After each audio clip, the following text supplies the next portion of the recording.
pour commencer, je vous demande d'accueillir Pierre Sellal, le président de la Fondation de France. Merci de nous rejoindre. Voilà, vous pouvez prendre ce micro. Bonsoir à vous. Bonsoir Mathieu Vidard. Mesdames et messieurs, bonsoir. C'est important de renouer avec ce qui était une tradition, la soirée de la recherche médicale de la Fondation de France. Nous en avons été privés pour les raisons que chacun connaît, que chacun a vécues pendant 2 ans. C'est important donc de se retrouver. Et c'est une rencontre et une soirée qui a peut-être un relief supplémentaire, un relief particulier. La recherche médicale est une œuvre de vie. Elle vise à alléger les douleurs et les souffrances. Et comment ne pas songer qu'à l'autre bout de l'Europe, il y a aujourd'hui une œuvre de guerre qui inflige des souffrances. Et cela inspire certaines réflexions.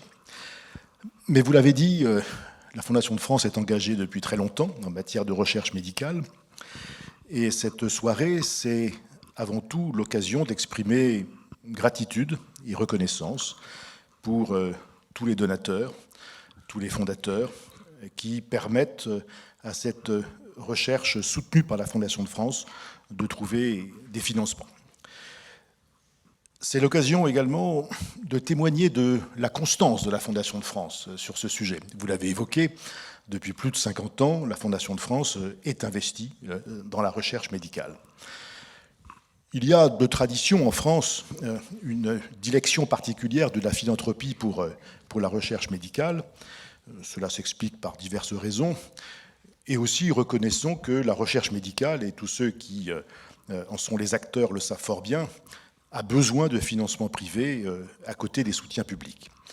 Et c'est cette contribution que la Fondation de France s'efforce d'apporter, à la fois par ses programmes propres, il y en a 9, qui touchent à des maladies ou à des objectifs ou à des affections comme l'autisme, les maladies neurodégénératives, comme vous l'avez mentionné, ou les maladies de l'œil.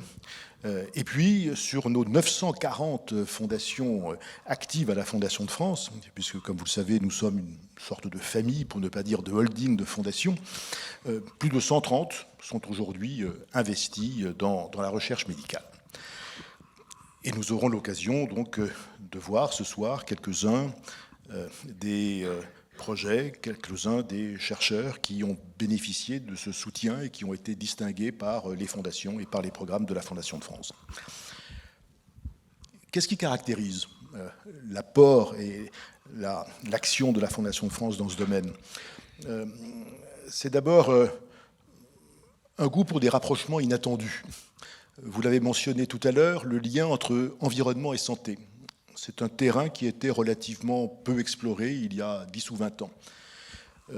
Ou bien la capacité à essayer d'investir, de s'impliquer dans des domaines que la puissance publique soit délaisse, ou en tout cas pour lesquels elle investit trop peu. Les maladies psychiatriques, par exemple.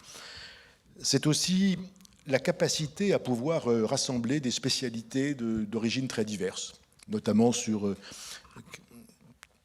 quelque chose comme l'autisme ou les maladies psychiatriques, cette capacité à réunir à la fois des médecins, des psychologues, des sociologues, des éducateurs, c'est la marque de la Fondation de France.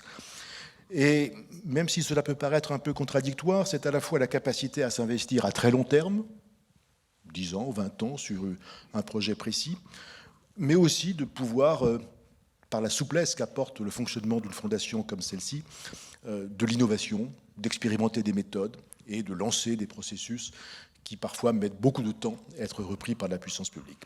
Voilà ce qui inspire et caractérise la recherche médicale telle qu'elle est soutenue par la Fondation de France. Elle n'est possible, encore une fois, que par le concours, l'association que nous rassemblons entre donateurs et fondateurs d'un côté et les chercheurs de l'autre. Pierre Sellal, un mot également sur l'engagement de la Fondation pendant la crise sanitaire. Oui, très rapidement, nous avons essayé d'apporter notre contribution. Et nous l'avons fait d'une manière originale par un partenariat entre des institutions qui n'avaient pas tellement l'habitude de travailler ensemble.